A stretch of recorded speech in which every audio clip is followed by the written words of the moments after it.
கோவை நகரத்தின் மையப்பகுதியில் அமைந்துள்ள கோணியம்மன் கோயில் 13ஆம் நூற்றாண்டை சார்ந்ததாகும். இருளர்களின் தலைவன் கோவன் அமைத்த கோவன்புத்தூர் தான் இன்றைய கோயம்புத்தூர். பல நூற்றாண்டுகளுக்கு முன்பு இப்பகுதி காடாக இருந்தபோது இருளர் இனத் தலைவன் கோவன் என்பவன் ஆட்சி செய்தான்.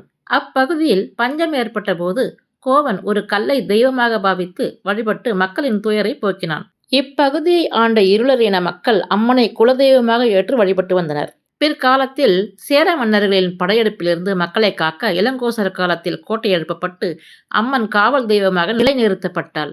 கோயிலின் சிறப்பம்சங்கள் சிவம் மற்றும் சக்தி. அம்மனின் வலது செவியில் குண்டலமும் இடது செவியில் தோடும் அணிந்து சிவசக்தி வடிவமாக காட்சி தருகிறார். மைசூர் மன்னர்கள் காலத்தில் இக்கோயில் சீரமைக்கப்பட்டு மகிஷாசுர மர்தினி வடிவமாக அம்மன் வழிபடப்படுகிறாள். பிற்கால மன்னர்களால் திருப்பணிகள் செய்யப்பட்டு தற்போது 85 அடி ராஜகோபுரத்தோடு மாபெரும் மாசி திருவிழா மற்றும் தேரோட்டத்துடன் கோலாகலமாக காட்சியளிக்கிறது.